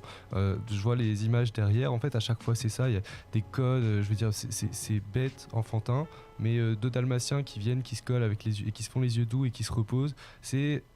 On mêle le merveilleux et la douceur et on lui applique une identité visuelle en termes de dessin et de couleur, ce qui fait que c'est ça qui va forger en fait ce que tu as appelé carcan Disney finalement. Jonathan ? Et puis encore quelque chose à prendre en compte, nous surtout à notre époque, c'est le temps, c'est-à-dire qu'on a quand même une boîte qui est là depuis bientôt un siècle, dont les parents, les grands-parents qui montrent à leurs enfants des Disney, qui du coup les regardent aussi et qui vont montrer à leurs enfants des Disney. Ça devient tellement générationnel enfin même pas générationnel, ça devient quelque chose de commun à une grande partie de l'humanité tout court. On a tous grandi avec un Disney, une VHS dans un coin. Tout le monde, même si on n'a pas forcément tous vu tous les Disney, tout le monde a au moins vu un Disney. C'est très rare, je pense, de trouver. Au moins, je sais que ça existe et je peux vraiment pas passer à côté, quoi. Oui, même si on les a pas vus, tu ne peux pas. Oui. On connaît malgré. Mais même, je connais plein de musiques, j'ai entendu plein de musiques, voilà. Je sais à peu près. Déjà, je sais que c'est un Disney et je sais à peu près quel Disney. Pas toujours, parfois je me trompe complètement, mais au moins je sais, on reconnaît hyper bien les trucs. Et c'est un héritage qui du coup les pose comme quelque chose, même pas d'indépassable, c'est quelque chose qui est là, quoi. C'est limite monolithique, par contre, du coup. C'est ça pour revenir sur ce que tu disais. Bon du coup tu parlais de chansons, je pense qu'on va en écouter une qui reste bien dans la tête celle-là. On va s'écouter Je voudrais déjà être roi, composé par Elton John et interprété par les doubleurs en français dont je n'ai pas le nom. Mais bref, vous allez chanter avec nous pendant cette pause. À tout de suite. De retour toujours dans Hyperlink, votre cocktail de billets de pixels. On s'est enjaillé pendant cette pause, sauf Skippy sur le chat qui dit qu'il aime pas les chansons du Roi Lion et il nous invite à le frapper. Voilà, donc vous êtes libre de le frapper après l'émission si vous le souhaitez. Donc on était resté un petit peu sur les fondations et ce sur quoi s'est bâti l'empire Disney. Je pense qu'on a à peu près on a un petit peu défini. On va parler un petit peu maintenant de Disney aujourd'hui. On a eu Walt, on a eu Michael Eisner et aujourd'hui on a Bob Iger. Oh oui. Voilà. Est-ce que Disney, de main en main, est toujours resté un empire ou carrément est devenu le grand méchant empire ? Tu disais, Kevin, avant la pause, que c'est le destin de tous les visionnaires de devenir les carcans des générations suivantes. Voilà, est-ce que pour vous, Disney aujourd'hui exerce un monopole sur le cinéma ? Et ce qui est étonnant, c'est que c'était un tout petit studio, que c'était un studio indépendant qui ne faisait pas partie du tout des Big Five, Big Eight, etc. Et qu'aujourd'hui, c'est le seul studio encore indépendant. Donc c'est ça qui est assez incroyable. On est passé d'un petit studio qui était distribué par la RKO, par la Columbia, à aujourd'hui un studio qui a racheté d'autres, qui a racheté ABC qui avait financé le parc. C'est assez incroyable le destin de cette entreprise. Beaucoup de rachats effectivement, Grégoire. C'est ce que j'allais dire, ce qui les a beaucoup aidés, c'est qu'ils ont changé la stratégie de croissance tout le XXe siècle, ou à peu de choses près, entre le moment où ils sont créés et la fin du XXe siècle. C'est une croissance interne en fait. Alors, ils grandissent en faisant des divisions internes qui vont traiter de tout ce qui est musique, tout ce qui est cinéma, tout ce qui est produits dérivés, tout ce qui est parc à thème, etc. Tout ce qui est Walt Disney Company. Enfin voilà. Et au bout d'un moment, c'est 93, non, Miramax, leur achat par Disney, c'était le studio Weinstein, ça c'est Weinstein Company, ouais. Et voilà, à partir de là, on entre dans une autre phase de croissance qui est donc ce qu'on appelle une croissance externe pour une entreprise, où en fait ça se fait par acquisition. Ils vont conquérir des parts de marché en rachetant des acteurs de ces marchés, et c'est ce qu'ils font jusqu'à on a eu encore là en ce moment la validation du rachat de 21st Century Fox. 21st, ouais, donc eux ils ont dans le conglomérat 21st, ils ont 20F qui sont les studios de cinéma. C'est ça, à l'origine ils avaient approché pour racheter seulement des services ou des départements, je crois, et finalement ils vont repartir avec voilà. On va peut-être pas faire les bails de podcast et tout, mais voilà. Non, mais le problème de Disney, ça a souvent été son public, c'est-à-dire que même Blanche-Neige, à un moment Disney dit notre public c'est 80% de femmes et des enfants. Et en fait pendant longtemps le problème de Disney c'est qu'ils n'arrivent pas à avoir un autre public, c'est soit des enfants soit des femmes. Et c'est quelque chose qui les a beaucoup marqués. Et l'idée effectivement des années 90 c'est d'avoir un autre public de garçons, d'ados qu'ils n'arrivent pas à avoir et d'adultes aussi, hommes. Et donc ces acquisitions c'est pour aussi avoir un nouveau public qui leur échappait complètement jusqu'à maintenant, Star Wars, Marvel, etc. C'est enfin d'avoir un public de garçons. Et Pixar aussi. Et Pixar aussi. Tu évoquais Bob Iger, mais c'est sous sa conduite que dès 2006, on a justement Pixar, comme tu disais, Marvel, Star Wars, et que d'un autre côté, il y a aussi Disney qui reprend des propriétés. Je crois que c'est 2006 que Oswald retourne, voilà, que symbolique. Voilà, c'est plus symbolique qu'autre chose. C'était pour Epic Mickey, voilà, on en c'est parlera ça. tout à l'heure peut-être. Mais du coup, finalement, c'est justement le fait donc de diversifier l'activité, mais aussi, c'était un petit peu le cas des Miramax, mais de pouvoir proposer des choses qui sortent du cadre Disney, comme tu dis, ce qu'on disait comme carcan, et de pouvoir pour autant contrôler aussi même toute une année de cinéma, parce que si vous regardez tout ce qui est sous férume Disney dans une année de cinéma, ils arrivent quand même à bien répartir ça dans l'année, et je suis admiratif du fait à quel point quasiment chaque mois ou presque, tu vas avoir quelque chose de gros qui s'annonce, et on a l'impression qu'à côté tous les autres studios essaient de planifier par rapport à ça pour éviter de se prendre un mégaton dans la figure, quoi. Reste à faire un bon Star Wars maintenant. On va pas refaire cette émission, Grégoire. Si je peux rajouter aussi, il y a une cohérence incroyable dans la manière dont l'ensemble de la marque Disney est géré auprès du public et en termes d'image globale, dans le sens où ces dernières années on a eu Marvel et Lucasfilm qui ont été intégrés au conglomérat Disney, et ça se ressent lorsqu'on visite par exemple tout simplement le parc d'attractions Disneyland Paris, avec une part du parc qui est beaucoup plus importante et qui est consacrée à ces deux entités. Je veux dire, ce que je trouve intéressant, je vais à la convention Disney à Anaheim en Californie, et ce que je trouve bien, c'est que tous les publics se mélangent finalement assez bien. Pourtant c'est des univers assez différents, mais depuis qu'ils ont racheté Star Wars et Marvel, il paraît que la convention a complètement explosé. Jusqu'alors c'était convention gentillette Disney avec plutôt animation, et là maintenant les gens font la queue, ils dorment dehors pour assister à des avant-premières, etc.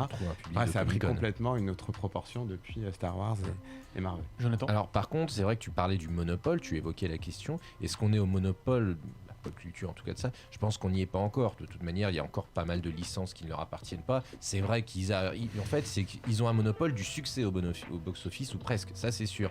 Mais il n'y a pas eu... Alors, ils ont profité de la recette Marvel qu'ils ont acquis à temps pour pouvoir en tirer tous les fruits. Il y a eu Star Wars dont ils ont profité aussi du retour, mais on n'est pas encore... Même si là, effectivement, actuellement, tous les succès au box-office, en grande majorité, sont les leurs. C'est-à-dire que si tu faisais un film de toutes les licences qui appartiennent pas à Disney, que tu mettais Steven Spielberg à la réalisation, tu me diras après Ready Player One, donc c'est peut-être pas une bonne idée, mais du coup, on n'est pas encore au monopole. Par contre, c'est vrai que le fait d'avoir eu non seulement ce qu'ils avaient à la base Disney et tout le reste, fait qu'ils ont non pas un monopole, mais un gros leadership sur plein de secteurs différents.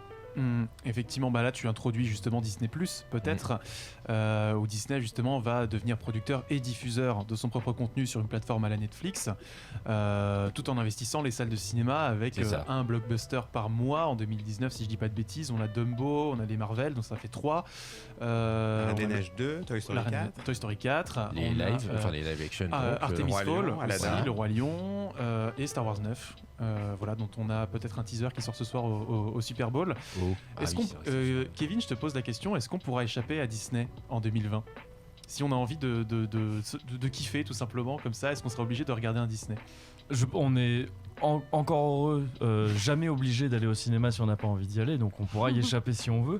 Mais d'après ce que vous dites, un blockbuster par mois, quelque part, non, on n'y échappera pas, quoi. Enfin, ici, c'est le cas en 2019, je vois pas pourquoi ce serait plus le cas en 2020, à part quelque chose de très étonnant qui se passerait d'un coup, mais ça m'étonnerait.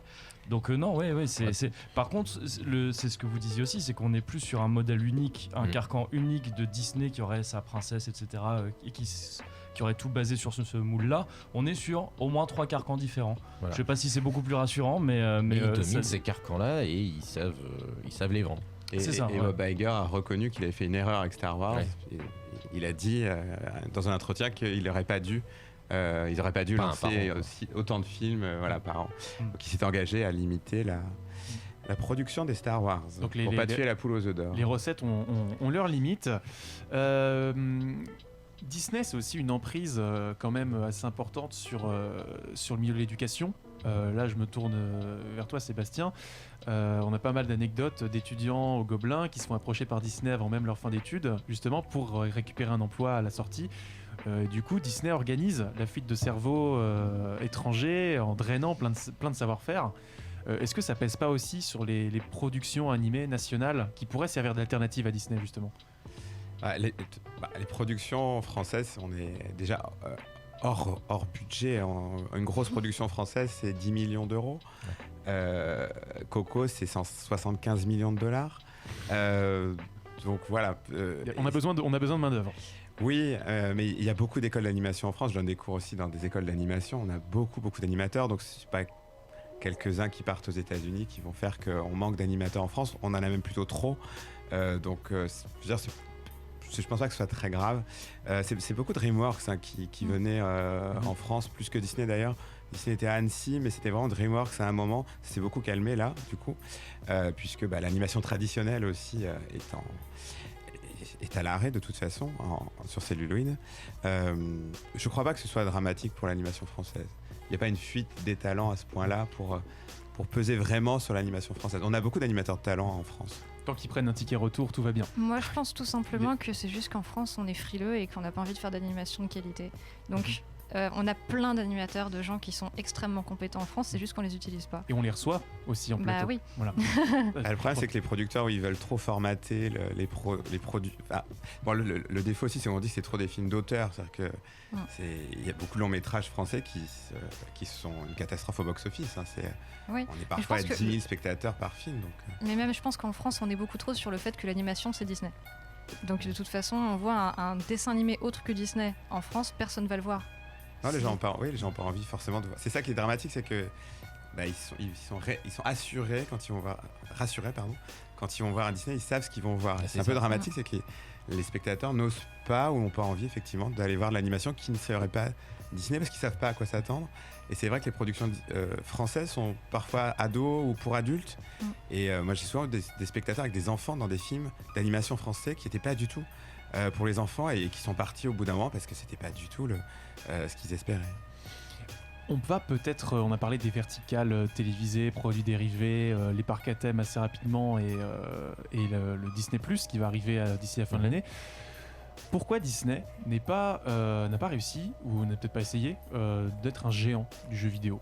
On a vu Disney Interactive qui a pas mal confié des jeux à droite à gauche, mais pourquoi Disney n'est pas un géant du jeu vidéo alors qu'ils en ont a priori les moyens ? Ils se sont toujours ratés.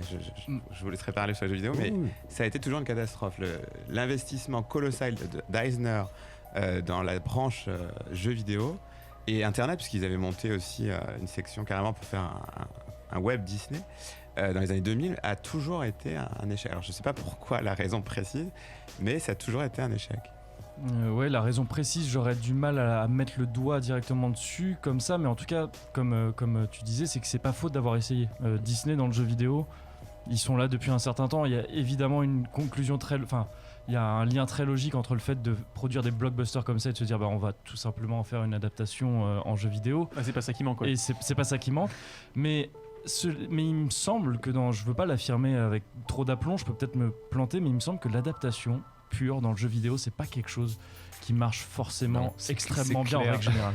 clair. Il y a des exceptions. Les jeux du MCU, on peut en parler. Oui, non, c'est ça, c'est que je pense qu'il y a quelque chose dans le simple fait de l'adaptation en jeu vidéo d'un produit qui n'est pas issu du jeu vidéo à la base, une contradiction qui est très dure à résoudre, de la même manière que l'inverse d'ailleurs. L'adaptation en film d'un jeu vidéo est aussi très compliquée, et il y a une interaction qui se fait très mal entre le cinéma et le jeu vidéo. C'est deux genres qui flirtent beaucoup ensemble, mais qui se comprennent très mal, je pense, ou qui ont du mal à entrer en interaction réelle. Et donc c'est pour ça que je pense que même si c'est pas faute d'avoir essayé, Disney, en se contentant de demander des portages entre guillemets de leur film ou de leur licence, était de toute façon dans le faux, je pense. Jonathan ? Parce que pour le jeu vidéo, il faut savoir faire un bon gameplay, c'est quand même ça, c'est quand même la base du truc. Et quand il a fallu sous-traiter à des studios d'autres choses, Un pour Capcom, ça, voilà, par exemple, non mais même il y a eu plein de jeux Disney très difficiles. Et c'était voire, plutôt la bonne période en plus de Disney dans le jeu vidéo, ça. C'est ça. Capcom, on parle aussi d'Aladin, etc. C'est plutôt la bonne période, l'époque 16 bits. Si Disney voulait le faire, en fait, il faudrait racheter des studios déjà existants et pas y toucher à grand chose, juste pouvoir en gros les acheter et leur donner des licences à faire. Mais même là, t'as pas de succès effectivement confirmé. Et effectivement, c'est ce que tu disais, ça a deux sens. Le problème de transformer un gameplay, par exemple, pour le royaume d'autres trucs, il y a des jeux qui l'ont fait, mais parce qu'à chaque fois, c'est un petit peu ce qu'il y a des fois dans les problèmes d'adaptation de jeux vidéo. Tu prends un truc de 2 minutes dans le film que tu transformes en niveau entier. Et ça, pour en faire quelque chose d'amusant pour ceux qui jouent, c'est pas facile. C'est quelque chose qui marchait plutôt bien à l'ère des 16 bits quand même, parce que tu t'as dit des mots-clés, un peu des niveaux, tout ça. Les jeux vidéo étaient très organisés comme ça, en tableau. C'était très facile de dire ça, c'est un événement marquant du film. Par exemple, je prends Aladin, à un moment donné, il s'échappe de la caverne en tapis volant, il y a de la lave partout, on va faire ça, ça va être un niveau marquant, et on fait une espèce de suite comme ça, de niveaux marquants, de best-of un peu du film, etc. Et ça marchait plutôt bien. Aujourd'hui, c'est un peu plus compliqué. Tu parlais d'Epic Mickey tout à l'heure. Ça a été une tentative aussi. C'était quand même Warren Spector, je crois, qui était dessus. Un grand nom du jeu vidéo. Il me semble pas que ça a été un succès retentissant, Epic Mickey. Non, c'était compliqué. Ouais, c'est ça. Même s'il y a eu un 2, je crois. Il y a eu une suite. Il y a eu une suite pourtant. Mais ouais, non, ça marche pas. Peut-être que Kingdom Hearts, sans y toucher, est quelque chose qui a plutôt bien marché pour eux. Il y a finalement... Pardon, oui. Parce que c'est Square en fait. C'est ça, voilà, c'est ça. Et il y a à la fois énormément de Disney dans Kingdom Hearts évidemment, mais très peu dans le sens où j'ai l'impression que Disney était surtout là, ça je peux pas l'affirmer non plus, mais il me semble que Disney était surtout là en tant que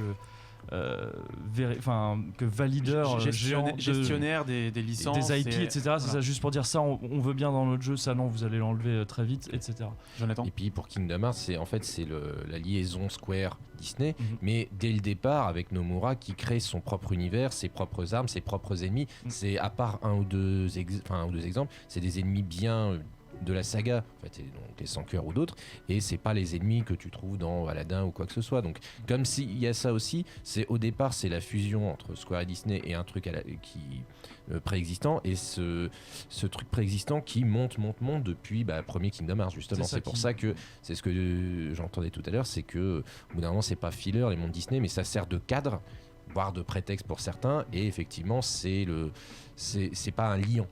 Non, c'est ça, c'est parce que ces éléments originaux ont presque phagocyté la série en réalité au fur et à mesure. Mais il me semble qu'il est dit que à la base, Kingdom Hearts déjà serait né d'une rencontre un peu fortuite et heureuse dans un ascenseur, c'est ça. Et qu'ensuite, du côté Disney, ça a quand même pas mal insisté pour dire on aimerait un jeu avec des héros Disney où il n'y aurait que du Disney. Et donc avec vraiment des héros Disney, on choisit lesquels et c'est parti. Et il me semble il paraît que Nomura a beaucoup insisté, donc Nomura dont on parle depuis tout à l'heure. Car designer de Final Fantasy au départ, c'est ça, et qui depuis a pris un peu du galon chez Square Enix.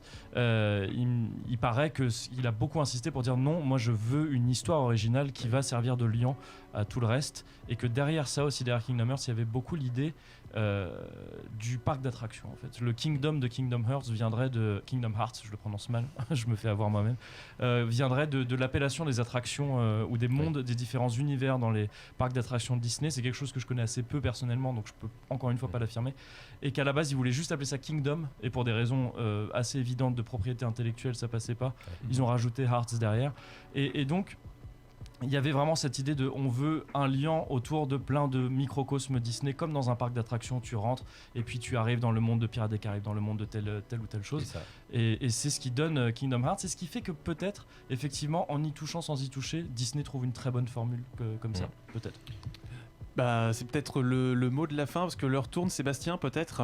Je pensais quand tu parlais de ça, c'est que Roy Disney, le neveu de Disney, était contre le fait que les personnages de films différents se rencontrent, parce que pour lui, il a toujours dit, c'est pas possible, ils sont dans des univers différents et ils peuvent pas se rencontrer.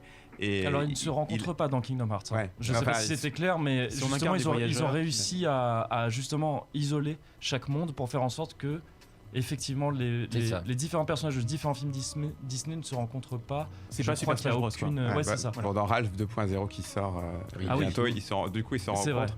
Donc c'est un peu un pied de nez au neveu de Roy qui était le gardien du temple. D'accord. Les amis, un mot de la fin. Quel est votre Disney Il y a beaucoup de Disney en adaptation live qui sont prévus. Quel Disney vous n'avez pas envie de voir en live et quel Disney vous auriez envie de voir en live? On a eu des images d'Aladin ce matin. Ah ouais? Ouais. D'accord. Moi, mon Disney préféré, c'est le Roi Lion, il arrive en live, donc non, moi je veux la ferme se rebelle en live. Oh non, c'est pas vrai. C'est une blague? Très bon. Oui, c'est une blague. Très bon. Grégoire? Moi, j'ai toujours été amoureux de la Belle, de la Belle au Bois dormant, donc voilà. D'Aurore. Il y a eu Maléfique. Il y a eu Maléfique. Hein. Ouais, oui, donc c'est fait. C'est fait. Voilà, c'est fait. Et on annonce une suite d'ailleurs.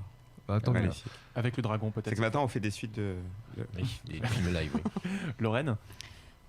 Moi, je vais découvrir. C'est la réponse la plus open-minded Voilà. et non engageante du monde. Très bien.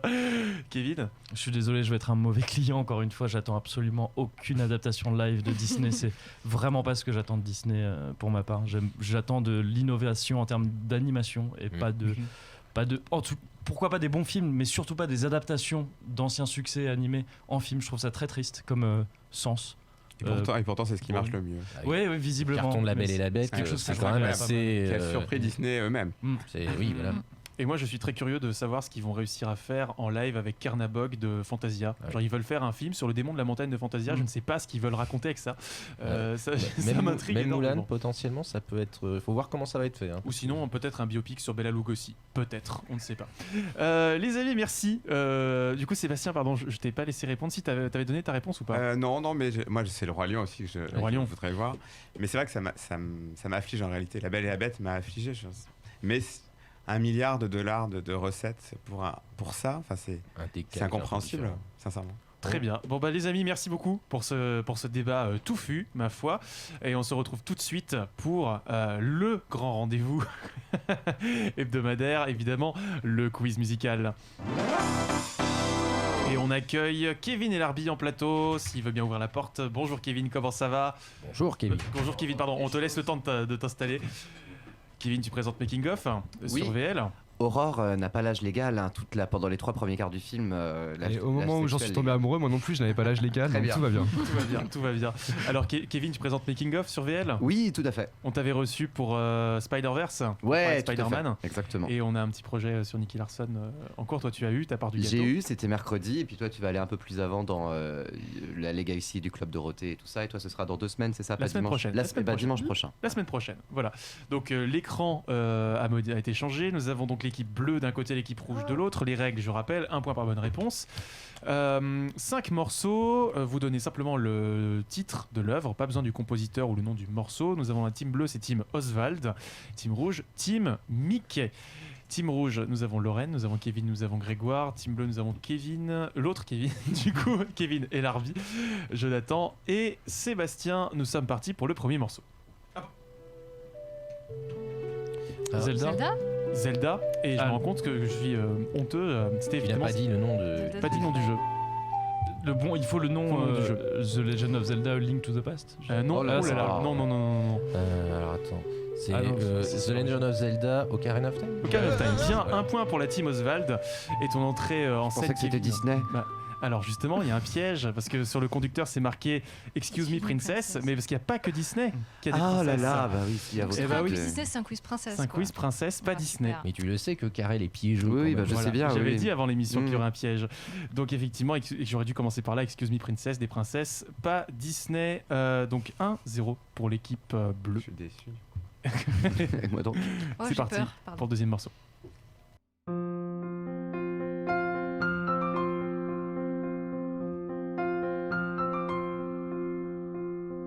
Princesse Mononoke. Ce n'est pas la princesse Mononoke. C'est aussi une princesse, mais ce n'est pas Mononoke. La parole est à l'équipe rouge. C'est effectivement un film d'Hayao Miyazaki.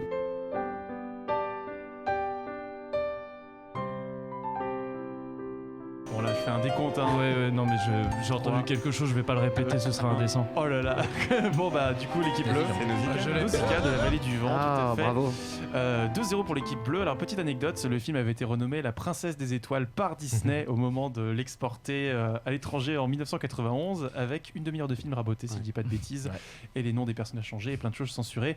Vous avez encore des rushs de ça sur internet, vous pouvez trouver pour vous amuser évidemment. La bande annonce est sur la YouTube. princesse. 2-0 pour l'équipe bleue, troisième morceau. Troisième princesse.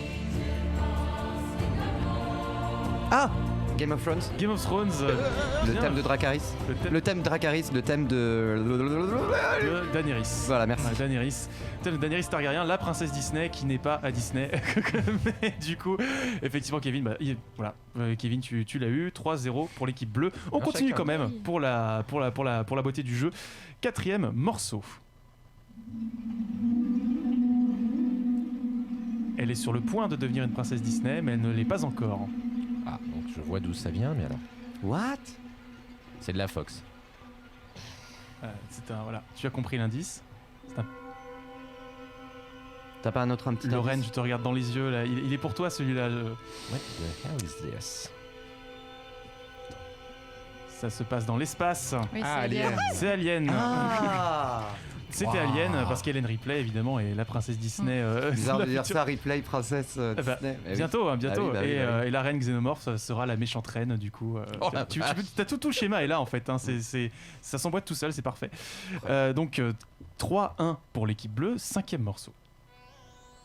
Oh, Princesse Sarah. Ouais, oh, la vache. Bravo. J'ai eu un second trop tard, Oh, bien joué. Très très bien, princesse Sarah effectivement, qui n'est pas une princesse Disney, Non. mais qui est une princesse de la télévision française qu'on a C'est ça. connue dans les années 80 sur la 6 ou sur la 5, c'est la Non, c'était 5e, la 5, la 5, ouais, la 5 j'imagine. effectivement, et qu'on a eu dans le club Dorothée en 94 les années suivantes. C'est donc sur un score de 3-2 que se termine ce quiz musical.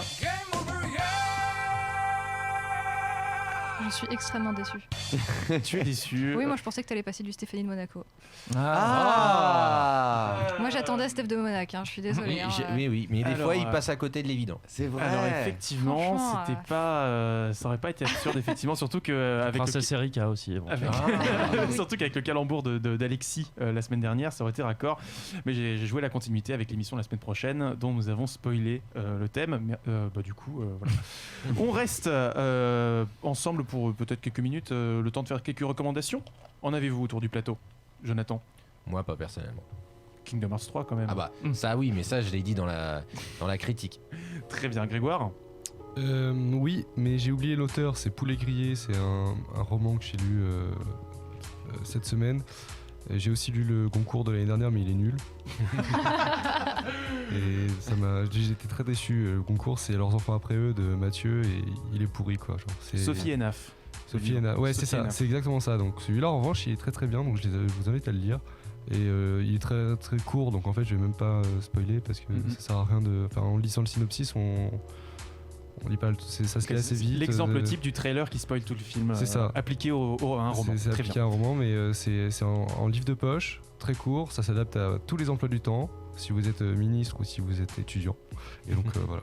Jonathan. Oui, non, parce que tu m'as fait penser à ma reco en fait, parce que je suis en train de finir le cycle de fondation d'Isaac Asimov et c'est extraordinaire. Effectivement, c'est aussi pionnier que ce que ça mérite d'être. De là à dire que comme les Hugo l'ont décerné la meilleure saga de SF de tous les temps, ça se savoir, mais une des meilleures, ça sans aucun doute. Lorraine. Moi, j'ai recommandé The Green Book que j'ai vu du coup la semaine dernière et la série Sex Education qui est sur Netflix. Parce que c'est génial, c'est extrêmement bien écrit, les personnages sont trop bien et c'est hyper intéressant. Et Gillian Anderson qui jouait Scully. Gillian Anderson qui est magnifique. Tu me grilles la priorité, Kevin. Hein. C'est elle, la professeure de. C'est la mère de. Oui, c'est la prof de sexe, ouais. Qui masturbe des concombres. Et on annonce très bien. Je regarde. Et la saison 2 a été, il me semble, greenlightée, donc on reverra des concombres sur Netflix l'année prochaine. Du coup, Kevin, une reco avant de donner le mot de la fin. Pareil, Sex Education qui renouvelle, c'est une toute première fois que les ados, beaucoup d'ados regardent Netflix, qu'on a une représentation LGBT comme ça, donc c'est très bien pour les ados LGBT. Moi, je recommande aussi la série Pause qui va arriver sur Netflix dans les prochains jours, une série qui est diffusée sur Canal. L'acteur vedette sera avec moi pour en parler mercredi soir pendant 1 heure. Comment il place son teaser. Et aussi Nicky Larson, parce que c'est une putain d'adaptation, une super Madeleine de Proust pour tous les gens du Club Dorothée. T'en parleras mieux que moi dimanche prochain. Ça sort mercredi, c'est vraiment à voir. Voilà. C'est à voir. C'est vraiment à voir. Bon, du coup, le mot de la fin, les recommandations finales, Sébastien, Kevin d'abord. Kevin d'abord. Ouais, moi j'ai quelque chose. S'il faut, c'est une recommandation. T'en parles du micro. Ouais, j'ai une recommandation, c'est une BD de Taiyo Matsumoto qui s'appelle Éveil. Taiyo Matsumoto qui est peut-être mon mangaka favori de toute la vie et qui sort donc Éveil, qui est une BD qui date un petit peu au Japon, il l'a sorti il y a un certain temps mais qui vient de sortir en France et qui est magnifique, c'est un grand format qui est publié dans le sens de lecture français en accord avec l'auteur, donc faut pas taper sur Kana, je crois qui édite ça, je suis pas sûr pour Kana, mais en tout cas c'est un très très beau bouquin qui est très très court aussi mais qui vaut vraiment le coup. Voilà. Effectivement, et on rappelle qu'il a eu une belle exposition à Angoulême cette année, donc voilà, davantage de visibilité pour un auteur aussi important, ça fait toujours plaisir. J'en parlerai peut-être dans un Cozy Corner prochain que je recommande aussi, un très bon podcast. Voilà, je me serais fait engueuler par mon partenaire. Je recommande aussi, et on l'embrasse d'ailleurs. Bien sûr. Sébastien. Non, s'intéresser au BD Glénat sur les nouvelles adaptations de Mickey justement, pour séduire un nouveau public. Je trouve ça intéressant pour clore cette émission sur Disney. Voilà, Mickey qui a 90 ans et qui parvient malgré tout, au moins en Europe, avec ces nouvelles BD, d'avoir un nouveau public. Ce qui marche pas du tout aux États-Unis, mais en France, on n'aime pas du tout ce genre de BD aux États-Unis. D'accord. Ça marche pas. Toutes les BD même pas Super Pissou Géant ou quoi que ce soit, c'est considéré comme trop vieillot, quoi. D'accord. Et pour moi, ma recommandation, ce sera Tomorrowland de Brad Bird, film de 2015 qui met en abîme très bien la situation actuelle de Disney. Voilà, notamment une scène complètement ahurissante dans un magasin de jouets. Voilà, je n'en dis pas plus, mais si vous restez figé, vous êtes mort. Et tu recommandes aux gens d'aller voir Glace en 2e semaine, évidemment. Non. Ça mérite d'être vu. Oui, voilà. Bah oui. Voilà, on restera là. Les amis, comme le veut l'adage, c'est la fin des choux. Et c'est la fin de ce 82e numéro d'Hyperlink. Sébastien, Kevin, où peut-on vous retrouver ? Je t'en prie, j'ai pris la parole tout à l'heure. Le retrouver, c'est-à-dire où est-ce qu'on peut vous suivre ? Sur cellulo.net où voilà, c'est mon actualité. Voilà. Des articles c'est des à venir. C'est des articles, et le site chansondisney.com aussi, où je me suis amusé pendant longtemps à répertorier plus de 700 paroles de chansons Disney. Donc voilà. Tremble, coucou Circus. Donc voilà, sur chansondisney.com, vous avez toutes les paroles des chansons et puis surtout plein d'infos sur la conception de la musique, des auteurs, compositeurs, adaptateurs. Il y a une interview avec l'adaptateur du Retour de Mary Poppins qui était passionnant et qui a été publié il y a quelques jours sur mon site. Voilà. Très bien. Kevin. Alors moi je m'étais un peu emparé d'un créneau de promo avant qu'il arrive, mais donc c'est le Cozy Corner, je le répète, c'est super. J'ai 2 créneaux de promo pour moi tout seul. Cozy Corner avec un S à Cozy. Donc pour le côté podcast que j'anime donc effectivement avec Médoc, donc comme tu l'as dit tout à l'heure, et aussi Alice Blaze qui est un très mauvais jeu de mots mais que j'aime beaucoup, Blaze BLAZE, pour la chaîne Twitch sur laquelle on stream 5 fois par semaine. On se partage cette chaîne avec le même Médoc et voilà, c'est les 2 endroits principaux où on peut me retrouver. Très bien, merci et merci tout le monde. Kevin, on te retrouve mercredi pour. Oui, avec tu as déjà fait ta promo, donc voilà, tu vas pas la refaire, c'est bon. Et on se retrouve la semaine prochaine en compagnie de Sébastien, si je dis pas de bêtises, pour décrypter l'héritage du club Dorothée. De quoi Dorothée est-il le nom? À la semaine prochaine. Ciao. Salut.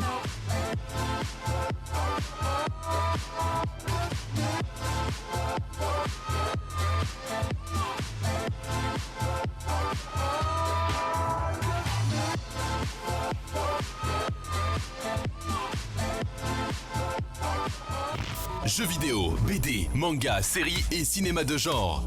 L'actu Pop & Geek, c'est dans Hyperlink, votre cocktail de bulles et de pixels, avec Karel et son équipe, tous les dimanches à 16h, en direct sur VL.